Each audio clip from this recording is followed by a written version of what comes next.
Está sobre este altar hoje um momento de uma grande promessa de Deus na minha vida. Porém, eu não digo que Deus cumpriu, eu digo que Ele está cumprindo. Porque as promessas de Deus nas nossas vidas, elas estão em constante evolução e desenvolvimento. Então, estou muito feliz mesmo de estar aqui, para juntos adorarmos ao nome do Senhor. Quero também estender minha gratidão ao Claudemir. Isso, Deus abençoe sua vida. Muito obrigado pelo convite, pela confiança. Que Deus venha te abençoar tremendamente nessa terra. Amém? Aos pastores dessa casa, pastor Adilson Silva e pastor Sandro, é isso? Que Deus venha abençoar vocês de uma forma sobrenatural. Eu não tenho dúvida, né? E é evidente o crescimento que Deus tem e o cuidado desta obra. Que Deus venha abençoar vocês de uma forma sobrenatural. Amém? Obrigado, viu, pela oportunidade. Hoje eu me faço acompanhar por minha esposa que está aqui, o amor da minha vida, né?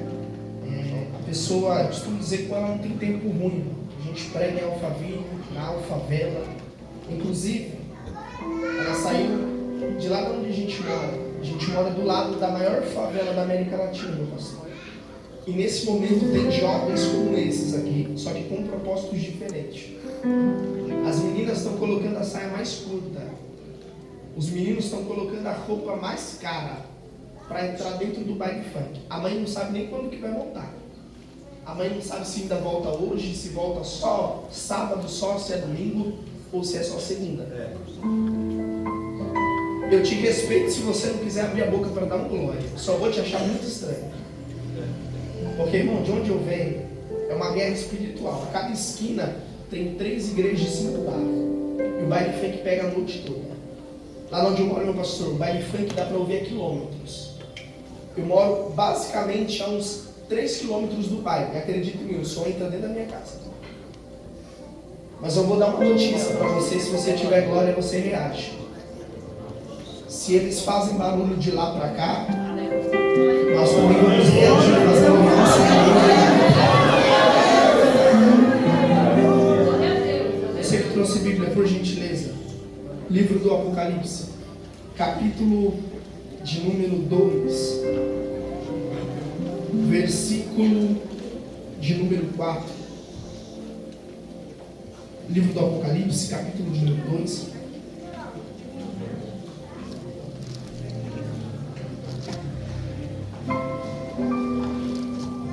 Isto, localiza o texto. Livro do Apocalipse, capítulo de número 2, versículo de número 4, está escrito assim na palavra do nosso Senhor: Todavia eu tenho contra ti, porque deixastes o primeiro amor. Lembra-te, portanto, de onde tu caístes, e arrepende-te, e faz as primeiras obras, senão eu virei a ti rapidamente e removerei o teu candelabro do seu lugar, se não te arrependeres. Versículo de número 7, a gente conclui: aquele que tem ouvidos, ouça o que o Espírito diz à igreja. Aquele que vencer, eu darei de comer da árvore da vida que está no meio do paraíso de Deus. E você diz amém? Amém. Você que pode, tome o seu assento adorando o nome do Senhor.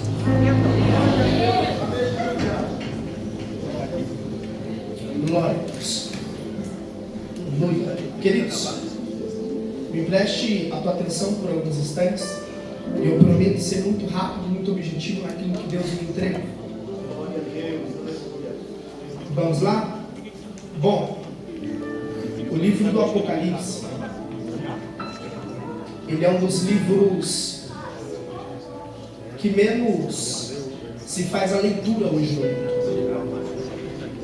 Tanto dos crentes como dos não crentes. Tanto daqueles que creem como aqueles também que não creem. Quando nós fazemos a leitura do livro do Apocalipse, nós temos uma mistura de sentimentos. Porque quando nós nos deparamos com as coisas que nele está escrito, Apocalipse significa remover ou tirar o véu. É uma revelação de algo futuro, de algo que vai acontecer. A mistura de sentimento vem pelo simples fato de que o livro de Apocalipse, ele nos afirma que haverá dias de glória para aqueles que estiverem salvos, e haverá dias de tormenta para os que estiverem perdidos.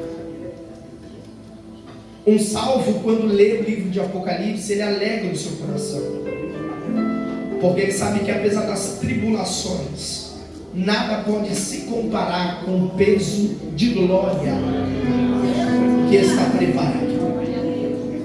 O não salvo, quando ele lê o livro de Apocalipse, ele se depara com a grande verdade de que talvez, se ele não mudar o caráter, o caminho e o pensamento, ele não vai poder desfrutar, ele não vai poder estar aonde os cristãos estarão.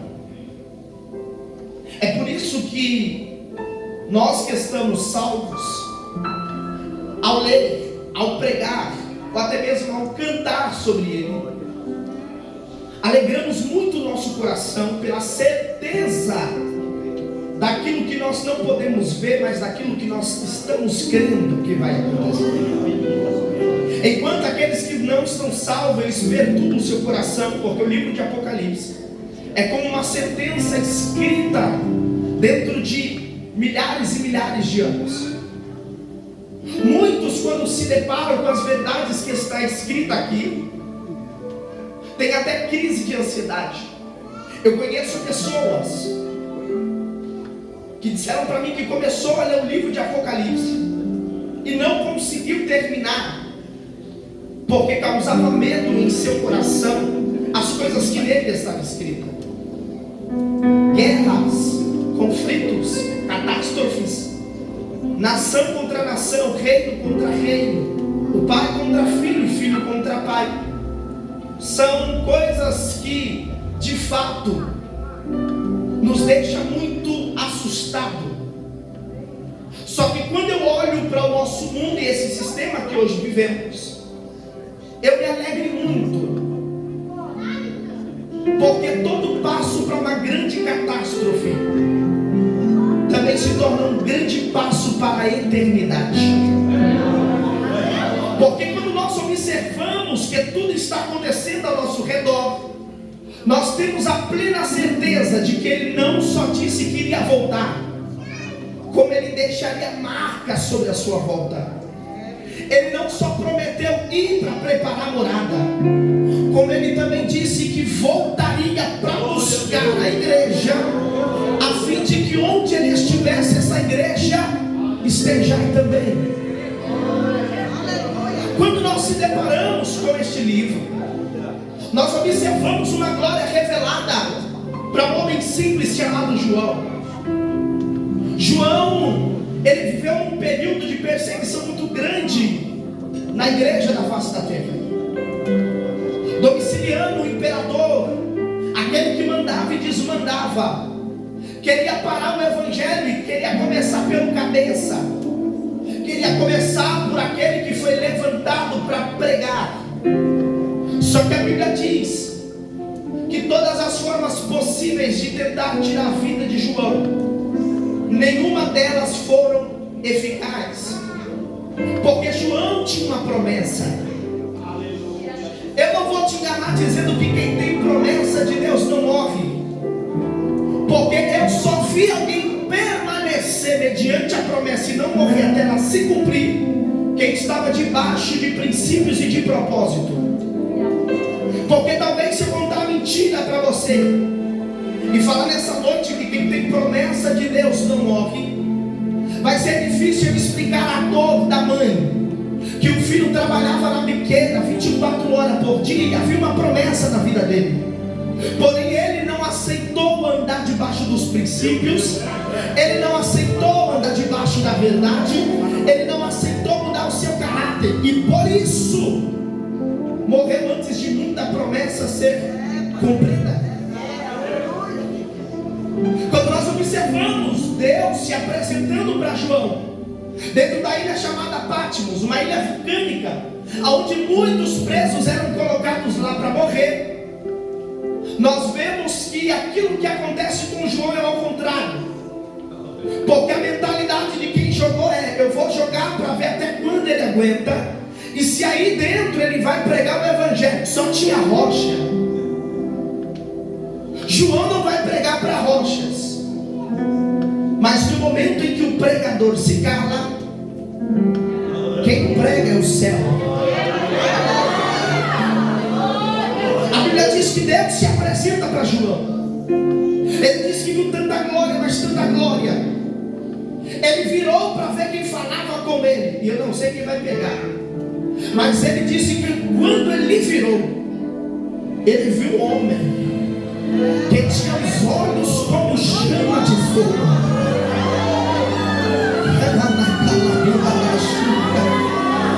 Ele disse que ele olhou para sua pele era branca como a neve, como a lã. Ele disse que da sua boca saiu uma espada aguda, uma espada que possuía duas pontas. Ele disse que a sua voz era como a voz de muitas.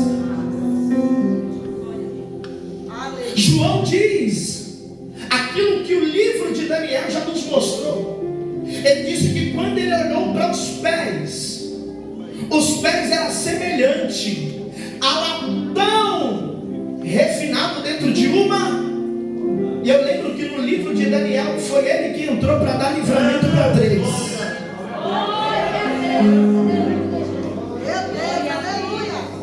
Ele disse que em sua coxa estava escrito que ele era rei de reis, senhor de senhor. Logo depois foi mostrado para ele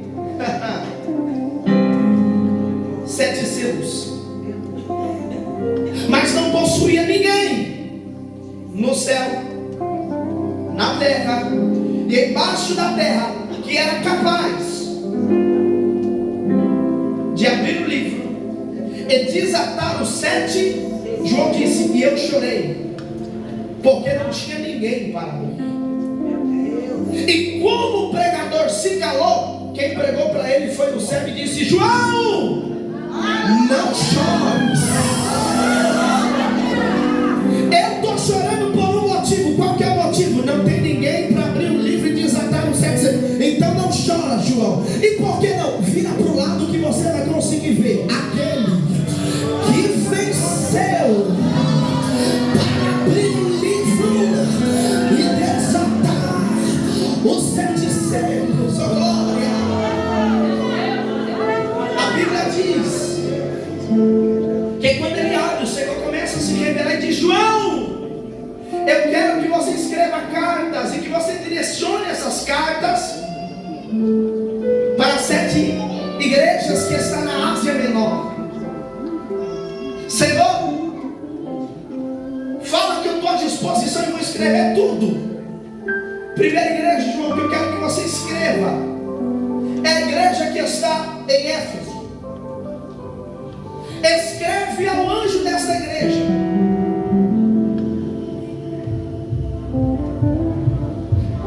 diz as coisas que aquele que segura as 7 estrelas na mão, anda no meio dos 7 escastiçajou. Diz para eles que eu conheço as vossas obras. Quando a expressão de vossas obras aparece, não é de uma forma negativa e sim positiva. Porque se tinha uma igreja que tinha princípios, doutrina, era a igreja de Éfeso. Uma igreja que sabia conservar as boas obras. Há quem diga que a igreja de Éfeso foi fundada pelo apóstolo Paulo em uma das suas viagens missionárias. Conheço também do teu trabalho, conheço da tua paciência, como tu não podes suportar os maus, e tem reprovado os que dizem ser apóstolos, mas mas não são. E descobristes que são mentirosos. O problema é que a mentira que Deus está apontando não é para alguém que está fora, é de alguém que está dentro. E o problema é querer mostrar o exterior, mas Deus diretamente conhece o interior. Deus sabe quem é e quem não é. Deus sabe quem canta, mas canta com falsidade. Deus sabe quem prega, mas prega com falsidade. Deus sabe quem toca, mas toca com falsidade.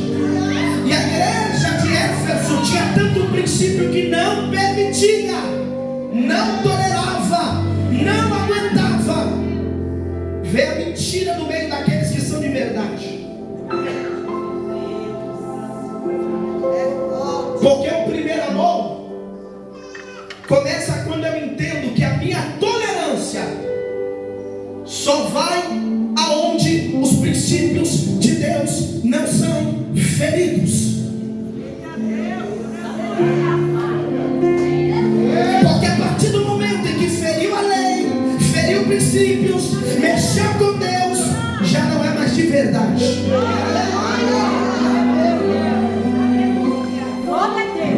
O texto continua e Deus diz: e tem suportado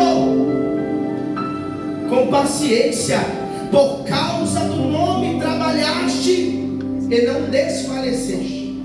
É uma igreja que está sob pressão, mas que não para. É uma igreja que recebe retaliação, mas não muda princípio.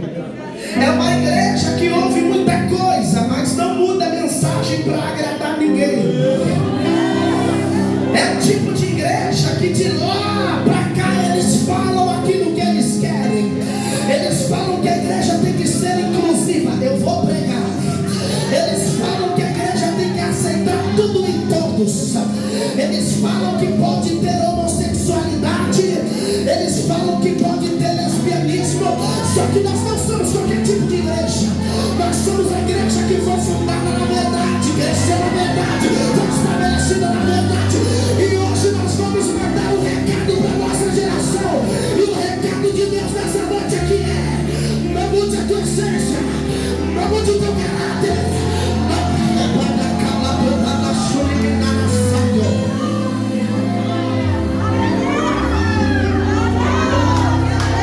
Porque tem gente que por uma certa pressão muda. Tem igreja que se o governo apertar demais ela cede.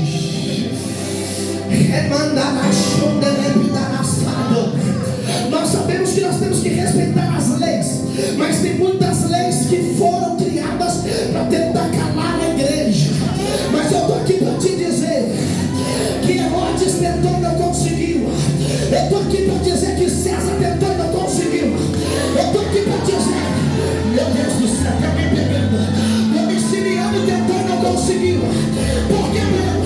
Porque pode arrancar a palavra da nossa boca, mas eu quero ver arrancar do nosso Deus. Eu quero ver arrancar do nosso coração. Eu quero ver arrancar a palavra que foi fundada na tábua do nosso coração. Não tem governo que arranque aquilo que Deus colocou. Não tem presidente que arranque aquilo que Deus colocou. Não tem senado que arranque aquilo que Deus colocou. Nós não mudamos os nossos princípios, os nossos valores, ainda continuam sendo os mesmos.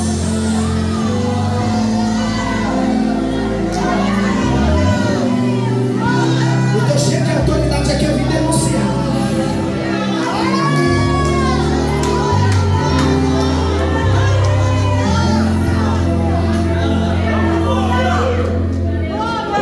O problema é que os de mentira estão nascendo no meio daqueles que são de verdade. Mas não se preocupa.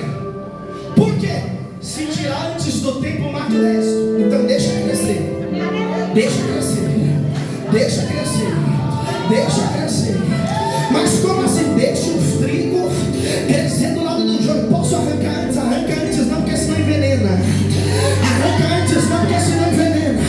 Ela está falando mal. Se arrancar antes vai envenenar o resto. Segura. Ela está se levantando. Vai envenenar. Segura.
trazer a separação.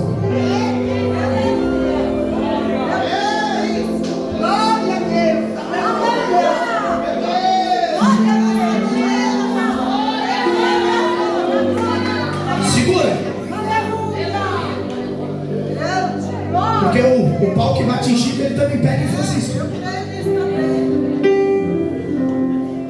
Porém, tenho contra ti que deixastes o primeiro. É uma igreja de doutrina, é uma igreja de palavra, mas já não é mais aquela igreja fervorosa. Não é. Não é a igreja de Atos capítulo de número 2, que quando o Espírito desceu toda a casa foi cheia. É uma igreja que as coisas mudou e virou tudo religiosidade. Caiu na rotina. Eu vou e guardo os princípios, mas eu não quero ser cheio. Eu vou e guardo os princípios, mas eu não quero dar glória. Eu vou e guardo os princípios, mas não foi essa igreja que Jesus fundou. A igreja que Jesus fundou quando o Espírito Santo desceu dentro dela, não foi metade da igreja, não foi 10%, não foi 50%, não foi 90%. Toda a casa foi cheia da glória. A pergunta é: o que mudou?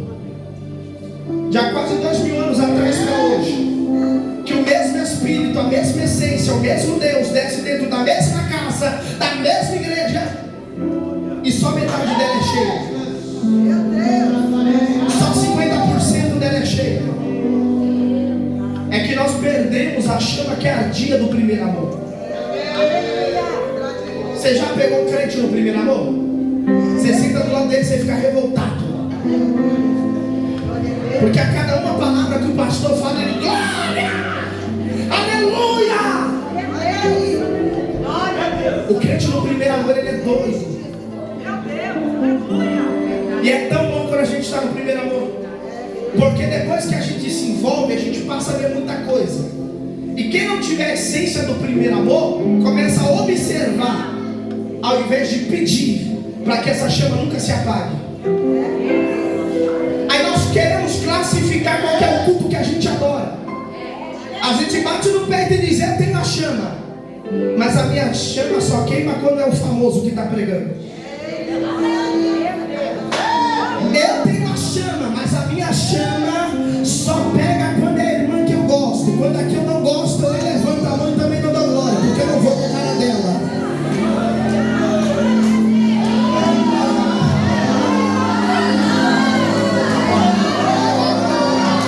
Fica quieto se quiser, irmão. Se aquela posta ser vista, fica quieto. Mas se não é com você, já dá um braço. Se não é com você, já abre a tua boca e venha, aumentando o teu volume, fazendo o barulho que o tipo não gosta. Porque o Senhor falou para mim que dentro de instantes uma grande nuvem de glória, meu pastor, vai se apoderar desta casa. E eu profetizo que hoje não é 10%, eu profetizo que hoje não é 50%, eu profetizo que nessa noite 100% da casa vai ser cheia. Mas para isso nós temos que voltar ao primeiro amor. Ei! Olha o que o texto diz, presta atenção. Tenho contra ti, porque tem gente que acha que só porque tem princípio, tem Bíblia, tem palavra, Deus está satisfeito. Aleluia.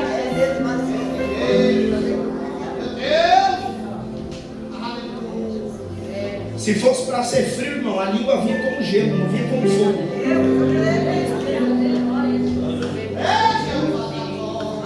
É porque agora tem que manter a etiqueta, porque a nossa igreja tem princípio, irmão, tem que ter princípio, eu sei. Mas se não tiver a chama do primeiro amor, não adianta nada. Por quê? Porque está deixando a chama apagar e está colocando o princípio acima de tudo. Não, fica parado no altar, pregador. Que é isso? Corre na igreja não. Você vai escandalizar. Olha para mim aqui que eu vou pregar. O que escandaliza ainda é o adultério, é pornografia, prostituição, é a fofoca que você faz no teu pastor.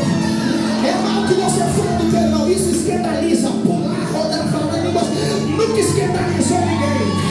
Mas irmão, eu só dou aquilo que eu tenho. Se eu tenho, eu dou. Se eu não tenho, eu coloco a mão no bolso e eu fico quieto. Mas nessa noite eu vim pregar para uma igreja que está prestes a voltar ao primeiro amor.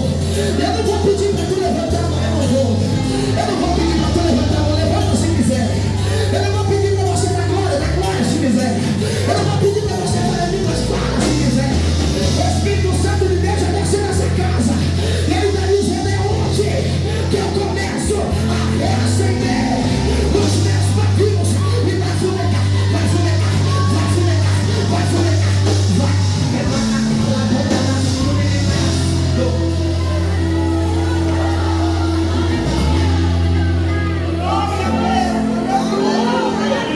Eu tenho contra, não é a favor, é contra.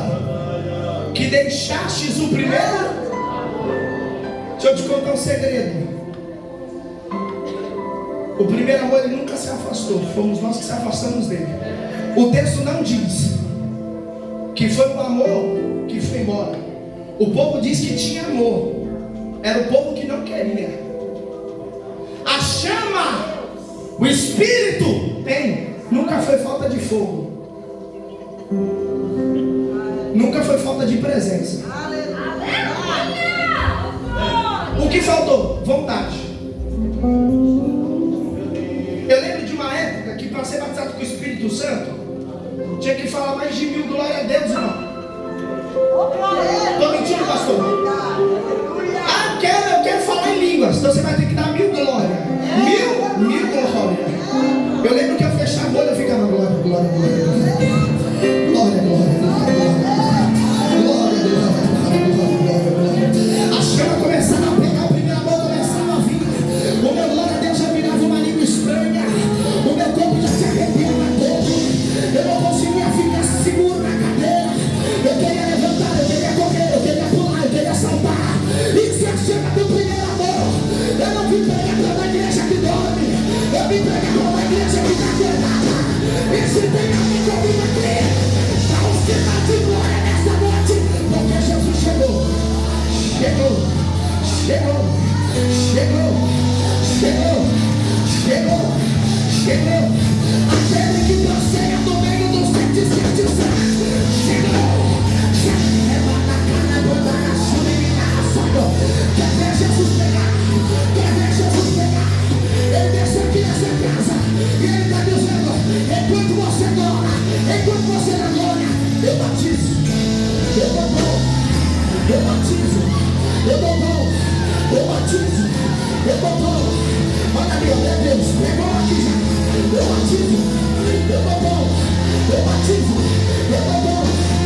Obrigado.